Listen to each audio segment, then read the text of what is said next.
McKelvy back with the next story in the book 13 Alabama Ghosts and Jeffrey. I hope that you had a great time thinking about what your dream house might look like and then drawing a picture of it for your booklet. If you don't think you're such a great artist and are worried about trying to draw a picture, you could go online and find a picture of a house or even cut one out of a magazine if you'd like to put one in your booklet that way. Today's story is one that happens in a place that is near and dear to my heart, Tuscaloosa, Alabama. And the house that is in this story, I have actually seen. So this is the story of Death Lights in the Tower. Judge, come quick! Your house is burning up! The excited man beat upon the door of the old mansion, trying to rouse its sleeping occupants. Inside the house, Judge W.G. Cochrane was awakened by the commotion, and he lay still for a moment, trying to identify the noise. "Oh, no, not again," he muttered sleepily. But he got out of bed, threw his robe around his shoulders, and went to answer the door. "The tower room is blazing," the man gasped as the judge opened the door. "You can see the fire from all over this end of town." "All right, let's go investigate," Judge Cochrane replied. Together, they climbed the 2 flights of stairs to the square tower room, and Judge Cochrane threw open the door. The room was dark, no flames, no sparks, no smoldering ashes, not even a wisp of smoke. The visitor shook his head in disbelief and hurried for the stairs. "But I seen it myself," he kept repeating as Judge Cochrane escorted him down the hall and out the back door. "Thank you for being concerned," the judge said wearily. "Good night." "How many times has it happened now?" Judge Cochrane asked himself as he climbed back into bed. "And when will she stop burning those candles?" The she he referred to was Mrs. Sarah Drish, builder and longtime resident of what is now known as the old Drish place in Tuscaloosa. Mrs. Drish was a gentle, intelligent woman, but according to tales told about her home, it is her frustrated ghost who returns to alarm the neighborhood by burning candles in the tower, candles which she wanted to be burned around her coffin at her death. The story goes back to 1817 when 3 or 4 Owen brothers and their sister, Mrs. Sarah McKinney, a widow, traveled from Virginia to Tuscaloosa. They traveled by covered wagons, bringing their handsome mahogany furniture and other family heirlooms. In Tuscaloosa, Mrs. McKinney met and married Dr. John Drish, a physician whose wife had died some time before. Dr. Drish had one child, Catherine, a beautiful young lady who had been heartbroken by a love affair which her father's stern intervention had ended, and further tormented by a miserable marriage, had lost her mind. About 1830, Dr. and Mrs. Drish built a home on the outskirts of Tuscaloosa, but now it's downtown. It was an imposing plantation home. The house has a wide porch with stark Doric columns that extend across the rear, and the front is distinguished by 2 Ionic columns on each side of a large square tower rising from the middle of the porch. The main entrance to the home is through the arched door on the ground level of the 3-story tower. Above the entrance is a square room which opens into an upstairs hall. A winding stairway leads from this room to the square tower room, which stands above the level of the rest of the roof. At the rear of the large downstairs hall, a horseshoe staircase rises in a graceful curve to the landing where straight flights, one on each side, ascend to the upstairs hall. Mrs. Drish was evidently a woman of excellent taste and of impressive financial means. Rich velvet carpets covered the floors of her home, imported lace curtains hung at the windows, and the soft glow of candles danced in crystal prisms of the candelabra on the marble mantel. The lodge at the main entrance to the estate provided a shelter for the servants whose duty it was to open and close the heavy gates. A long driveway, bordered by flowering shrubs and evergreens, led from the gate to the house. One approach was bordered with pink and white althias, and in the formal gardens there were thousands of roses.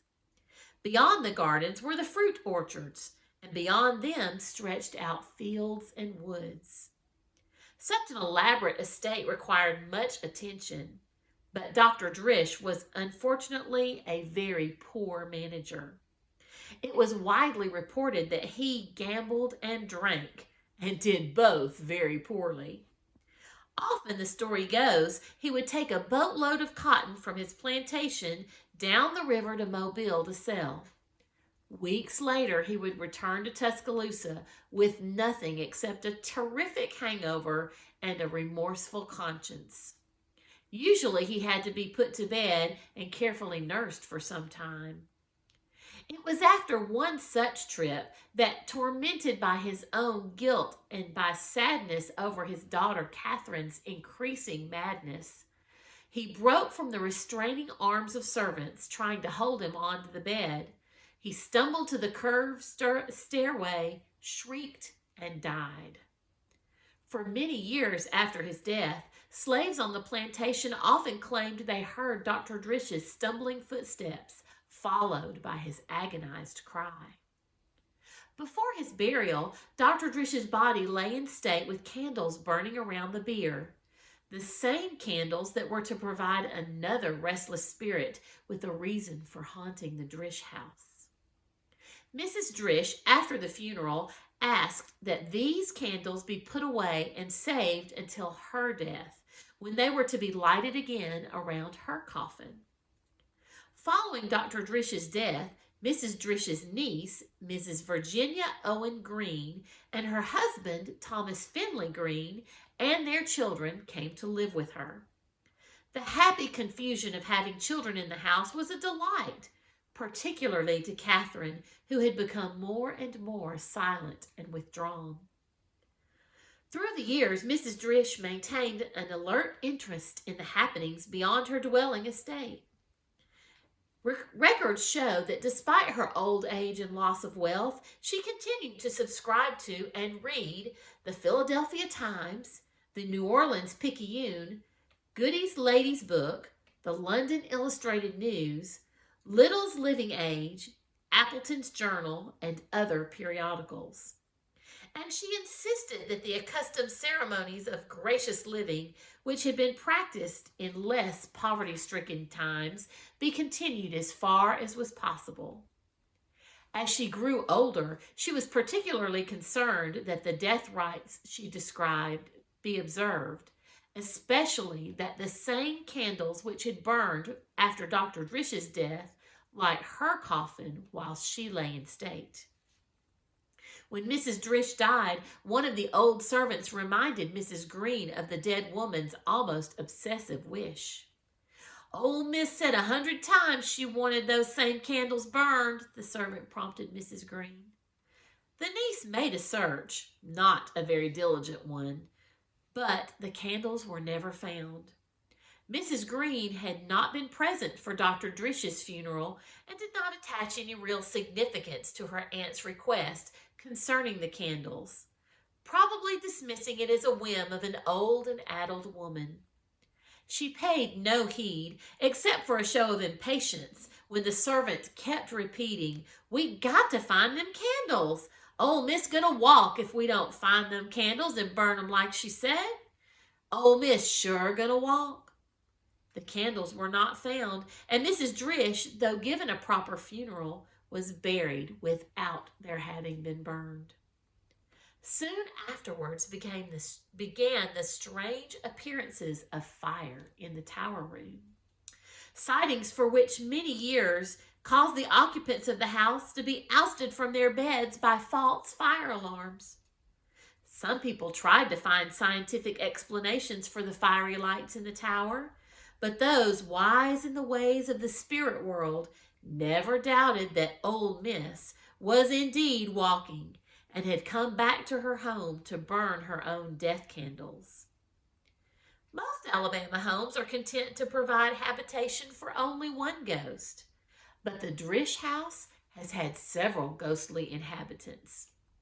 Not only have both Dr. Drish and Mrs. Drish returned, but another, and in some respects even stranger presence, has manifested itself there. After the death of Mrs. Drish, Mr. and Mrs. Green closed the upstairs of the house and converted the two downstairs parlors into bedrooms. Catherine had been sent, before Mrs. Drish's death, to be cared for by family members in another state, so there were not enough people living in the house to necessitate the use of the upstairs portion. Mary, 14 years old, and her sister Nemo, a year younger, slept in the front parlor, and their parents shared the bedroom in the converted back parlor.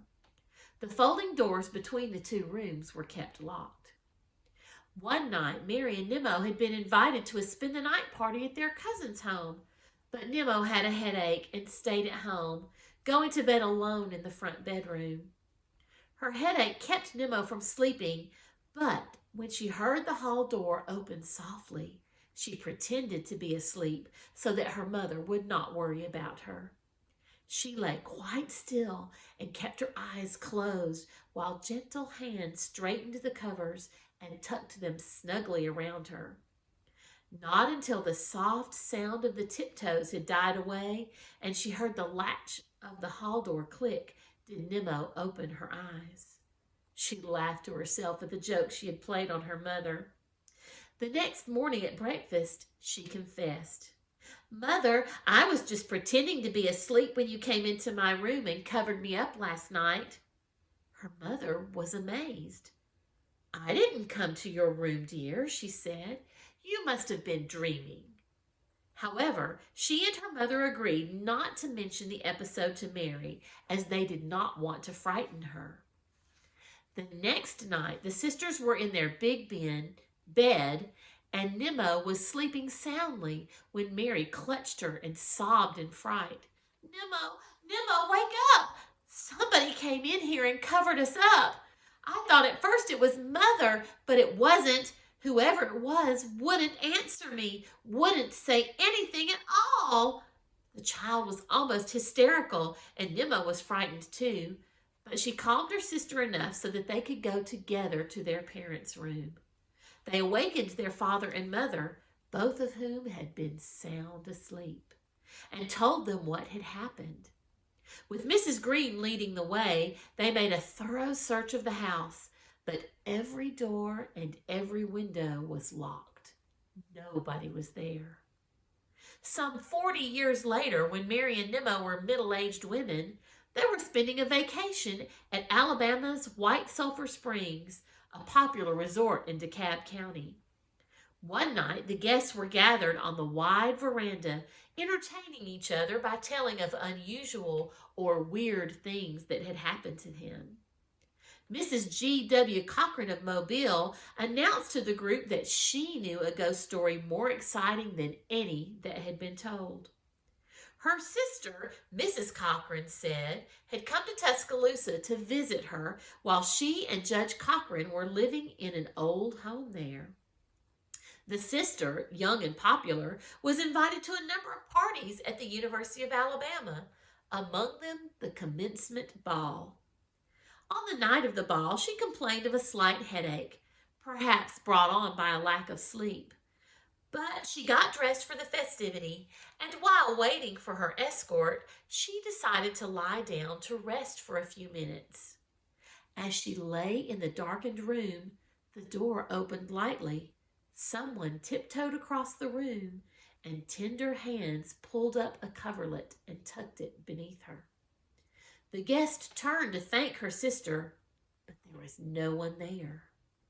Screams brought Judge and Mrs. Cochran to the room immediately. They searched the house, but no trace of an intruder could be found. When Mrs. Cochran finished her story, Mary and Nemo exchanged glances. Then, to the amazement of the audience, they named the house and the very room where the incident had occurred, the downstairs front parlor in the old Drish place. And that is the end of today's story. Well, we've heard two stories, and both of the homes in the stories that we've mentioned are described as having columns on their houses. Tonight's story, the Drish place, has two different types of columns. It has Doric and Ionic columns on the house. There are actually 3 different types of columns. So I think it would be a great challenge and give you some more thinking to do if you could find out what is the third column type called. You can make a page in your booklet. So the first was Doric, the second Ionic, and see if you can find out the third. And then also I left space here in the booklet so that we could draw pictures of each of these different kinds of columns. So you'll have to not only find out what the name of the third column is, but find out what does a Doric column look like, what does an Ionic column look like, and then what does the third column look like. Well, I hope you have a great time researching columns. And then as you travel around Alabama and see columns on many of the old homes in our state, you'll know what kind of columns are on the house. Well, I'll see you next time. Bye-bye.